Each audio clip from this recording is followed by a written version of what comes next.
Cumprimento a todos com a paz do Senhor Jesus, esse momento maravilhoso. Quero te convidar a abrir a sua Bíblia, livro do Atos dos Apóstolos, capítulo de número 18, versículo 9 e versículo 10.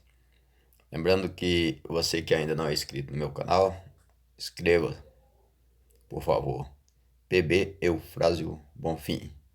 Inscreva aí, dá o like aí, dá o joinha, faça comentário. E lembrando que eu tenho uma conta também no Face. Todos os sábados, de 1h30 às 2h30, estou ministrando ao vivo, fazendo um programa de rádio, na Rádio Planalto FM 87,9 e também pelo Face. Vamos lá? Atos 18, versículo 9 e versículo 10. E disse o Senhor em visão a Paulo: não temas, mas fala e não te cales, porque eu sou contigo, e ninguém lançará a mão de ti para te fazer mal, pois tenho muito povo nesta cidade. O tema que nós estaremos meditando nesse momento é a maior promessa. A Bíblia disse em Atos, em Mateus, capítulo 1, versículo 23. E o seu nome será Emanuel. Emanuel traduzido é Deus conosco. Aqui em Atos, Paulo entra na cidade de Corinto e ele escreve numa certa parte aos Coríntios, dizendo que quando ele foi ter com eles, estava em temor e em grande tremor. A cidade de Corinto era uma cidade grande, uma cidade que passava uma via internacional dentro dessa cidade. Era um povo, em geral, a maioria grego, e nesse tempo Paulo já está ministrando a palavra há algum tempo, pois Paulo converte no capítulo 9 do livro dos Atos dos Apóstolos, o versículo 12, capítulo 11 e capítulo 12 faz um pequeno comentário sobre ele, e a partir do capítulo 13 ele comanda, o Espírito Santo, melhor dizendo, comanda a vida dele, e a partir de então ele está sendo possuído por Deus, ele está cheio de Deus, e agora ele recebe esta missão de anunciar o Evangelho. No capítulo 9, versículo 15 e 16, a Bíblia nos dá um relato que Paulo ele foi chamado da seguinte maneira: este é para mim um vaso. Primeiro. Segundo, ele tem uma missão. E a missão dele é dividida em 3. Ele vai anunciar o meu nome entre os gentios. Ele vai anunciar o meu nome aos reis. E ele vai anunciar o meu nome aos filhos de Israel. No capítulo 13, a Bíblia diz que Paulo, juntamente com outros 4 profetas e doutores, está orando e jejuando. Quando essa equipe está ali, né, numa parceria espiritual de buscar a Deus, o Espírito Santo diz: eu quero 2, Paulo e Barnabé, para a obra que eu os tenho chamado. Então, a partir de essa ministração do Espírito Santo sobre a vida dele, esse chamado e esse comando, agora ele vai ministrar a palavra. No capítulo 13, 14, ele vai em várias cidades, ministra sobre o comando e a direção do Espírito Santo. O capítulo 14 diz que ele teve sucesso e perseguição. E que perseguição!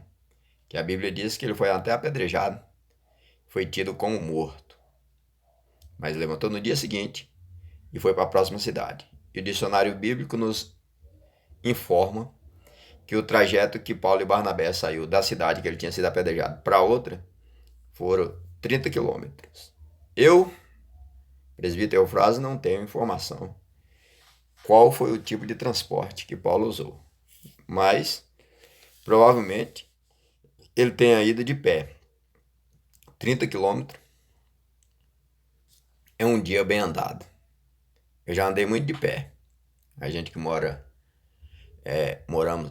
eu moro em Planalto desde 84, apesar que passei uns anos em São Paulo, mas em 84 a gente deslocou lá do sertão, Jacó, mais propriamente dito, Fazenda Santa Cruz. Deslocamos de lá, nós morava lá e muitas vezes queria vir aqui, a gente falava pra rua, né? Vinha aqui pra cidade e não tinha transporte, tinha só um caminhão no sábado, mas às vezes a gente queria vir no meio de semana e a gente vinha de pé. Então a nossa média era 6 quilômetros por hora. 6 por hora. Então se você for analisar aí 30 quilômetros, vou colocar no meu rojão. Hoje acho que eu não consigo andar isso, porque eu perdi a prática de andar de pé, né? Que a gente, pela misericórdia de Deus, anda muito de carro e às vezes de bicicleta. Bicicleta não tão longe, mas para perto, aqui dentro da cidade, né? Nossa cidade é pequena e plana, o nome deu certo, né? Planalto. A gente, às vezes eu vou pro serviço de manhã de bicicleta, mas à tarde eu vou de carro, para a igreja eu vou de carro, e a gente acaba, na verdade, viciando em carro. Mas se a gente pega aqui 30 quilômetros que Paulo andou para chegar na próxima cidade, se ele andava no rojão meu de 6 quilômetros por hora, 30 dividido por 6, 5, né? 5 horas daria para chegar. Porém, eu acredito que para a pessoa andar 5 horas sem parar, ainda mais Paulo, que já tinha sido apedrejado no dia anterior, se ele realmente foi de pé, talvez teve que parar, repousar. Mas enfim, Paulo seguiu sua viagem e o capítulo 14 de Atos, ele é fechado dizendo assim, que Paulo voltou para os irmãos na cidade que ele tinha sido apedrejado, porque era assim, ó, só paulada. Paulo ia na cidade, perseguição. Ia em outra, perseguição. Mas mesmo assim, essa cidade mesmo que ele foi apedrejado, olha para você ver como é o homem. O capítulo 14 do versículo 8, especialmente ao 10, diz que Paulo, em nome de Jesus, levantou um coxo que nunca tinha andado. Então aquele povo começou a adorar a Paulo, dizendo que Paulo era Deus e queria até mesmo sacrificar a Paulo como Deus, adorar e prestar-lhe sacrifício. Aí eu lhe pergunto, por que Paulo fazia tanta coisa maravilhosa? É por causa dessa promessa aqui, que Deus ainda ia lhe fazer no versículo, no capítulo 18, e o versículo 10 que nós lemos, eis que eu estou contigo. Então era a presença de Deus com ele. E na verdade, o capítulo 14, no versículo 3, diz que eles estavam fazendo umas obras maravilhosas. Deus permitia que pelas suas mãos fazia. Então o capítulo 14, eles retornam para a igreja da Antioquia. O capítulo 15 tem um grande problema, porque o povo dizia, quem aceitar Jesus tem que circuncidar e seguir as leis de Moisés, senão vai para o inferno, não tem validade nenhuma a sua fé. Aí Paulo tem uma dificuldade com esse tipo de raciocínio e entra numa questão e Paulo pega firme e o povo também pega firme, então agora é necessário levar para a igreja mãe, para a sede em Jerusalém. Então eles criam uma comissão e vão para a igreja sede em Jerusalém. Chega em Jerusalém, outra pancada feia. Só que aí Deus abre a mente, Deus usa o apóstolo Tiago, o próprio apóstolo Pedro abre a sua boca e diz, citando o capítulo 10, que ele foi na casa de um judeu e Deus mostrou que a ninguém faças comum, mas que em qualquer homem e em qualquer nação que teme a Deus, isso é que é o importante, não importa se é judeu ou não, porque os judeus estavam ali amarrados na promessa feita a Abraão. Eles estavam achando que só os descendentes de Abraão seriam salvos, na verdade são. Mas no capítulo 12 do livro do Gênesis, quando Deus chama Abraão, ele diz assim, ó, em ti serão benditas todas as famílias da terra. Então, a gente só é salvo, Jesus disse em João 4, que a salvação vem dos judeus. A gente só é salvo se encaixar na promessa de Abraão. Agora, esse encaixe, ou essa conexão, ela é feita através de Jesus, que veio da descendência de Abraão. Então, resolve esse problema. E no capítulo 16, Paulo agora empreende a sua segunda viagem. E quando Paulo vai, capítulo 16, tem um problema com Barnabé ainda no capítulo 15, os dois se dividem, cada um vai para um lado.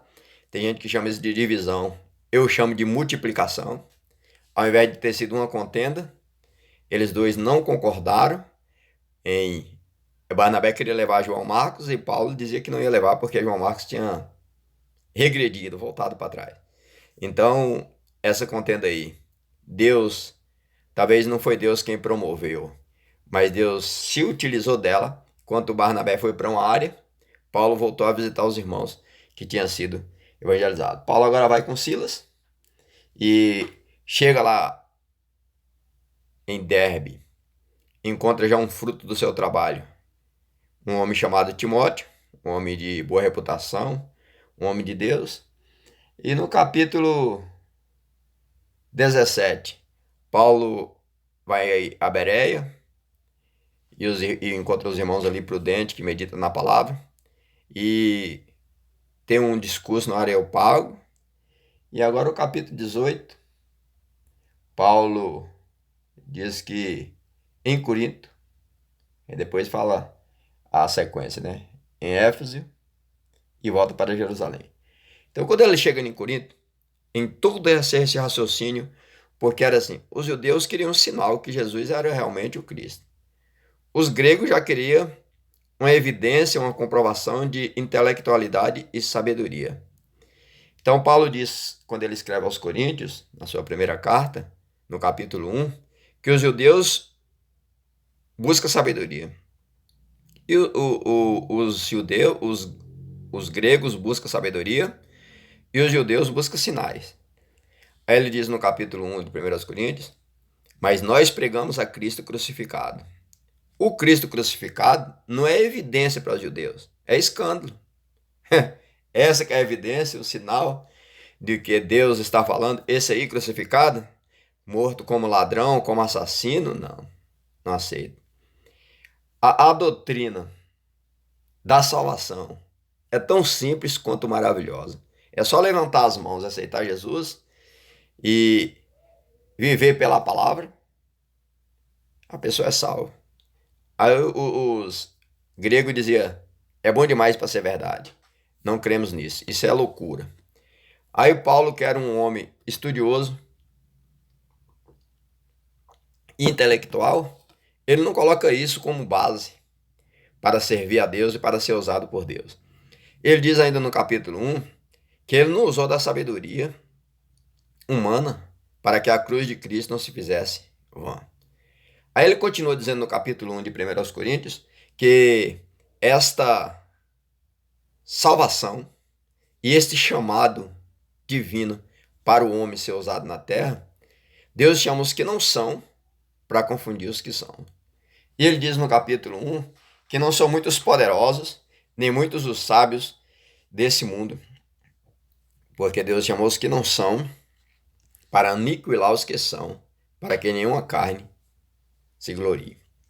Aqui no capítulo 18, no versículo 9 em diante, Deus apresenta a Paulo, a palavra está dizendo em visão, e diz para Paulo, não temas. Esse é o primeiro ponto a refletir, não temas. Na Bíblia toda está escrito 365 vezes, não temas. Cada dia a gente tem motivo para temer, motivo para ter desistir, mas Deus está dizendo: não temas. A segunda coisa que esse texto nos oferece é Deus falando para Paulo, ainda no versículo 9: fala. Isto mesmo. Não temas, mas fala e não te cales. Era como se Deus estava dizendo assim para Paulo: fala mesmo. E eu estou dizendo para alguém aqui nessa mensagem, alguém que me assiste aí no YouTube, Deus está dizendo para mim falar para você: essa chamada que você tem para pregar, esse desejo que está no seu coração de pregar e de ensinar, é do céu. E Deus está dizendo para você: não temas, mas fala. Abre a tua boca.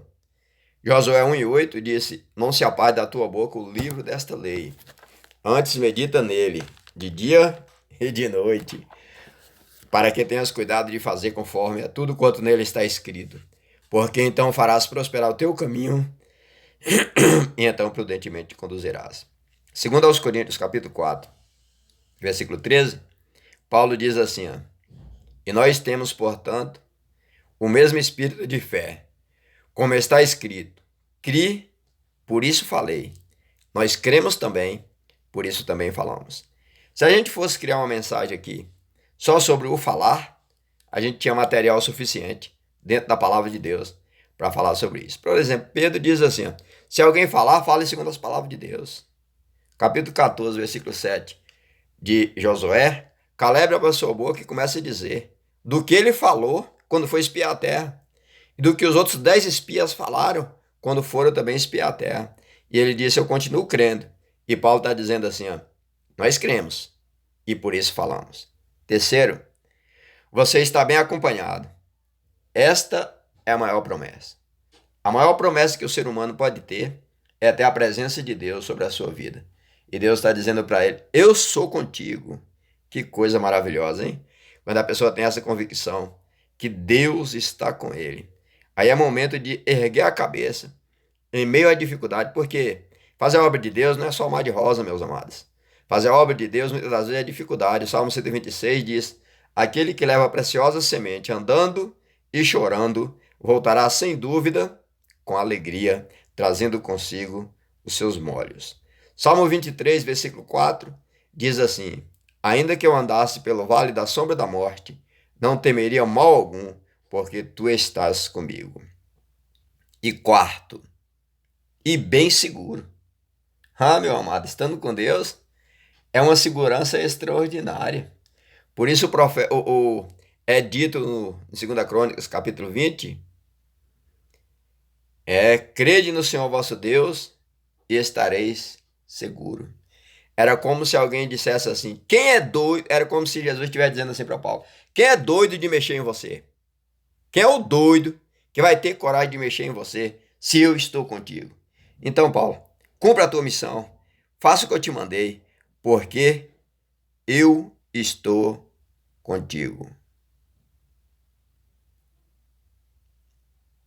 Então, se Deus está no controle, eu vou fazer aquilo que ele me mandou a fazer. Independentemente do que o homem fala, independentemente do apoio que eu tenho, e esse apoio aí pode vir de várias maneiras: é o apoio intelectual, é um conselho, é o apoio financeiro, é o apoio de me dar a oportunidade de eu executar. Não preocupe com isso, meu amado. A missão que Deus colocou nas tuas mãos, ela vai ser executada, porque o quinto e último ponto aqui cumpra o propósito de Deus. Qual é o propósito de Deus aqui, meu amado? Está no versículo 10 que está dizendo assim: pois tenho muito povo nessa cidade. Era como se Deus estivesse dizendo assim para Paulo: Paulo, eu tenho muito povo nessa cidade e conto contigo. Aí a gente volta para o capítulo 9, de Atos, versículo 15 e 16, quando Deus fala assim: ele é para mim um vaso escolhido. Então pronto, meu querido. A missão que Deus te deu é tua. Ergue a tua cabeça, regaça as mangas dessa camisa e cai para cima da obra. Faz aquilo que Deus te mandou fazer, independentemente dos acontecimentos que você está vendo em sua volta. Samuel, Ele viveu num ambiente corrupto. Os filhos de Eli não tinham nenhum temor, nenhum compromisso, nenhuma reverência, mas Samuel foi um santo homem de Deus, mesmo assim. Então, para concluir esta mensagem, é João 14, 16 a 18. E eu rogarei ao Pai, e ele vos dará outro consolador, para que fique convosco para sempre, o Espírito de verdade, que o mundo não pode receber, porque não vê nem o conhece. Interessante que Jesus fala sobre ver e conhecer. Para nós, ele não fala mais sobre ver, porque ninguém vê o Espírito Santo, mas conhece. Ele diz assim, mas vós o conheceis, porque habita convosco e estará em vós. O versículo 18, ele diz assim, não vos deixarei órfão, voltarei para vós. Então, quando nós estamos fazendo a obra de Deus, na direção de Deus, somos intocáveis. Que Deus te abençoe, em nome do Senhor Jesus.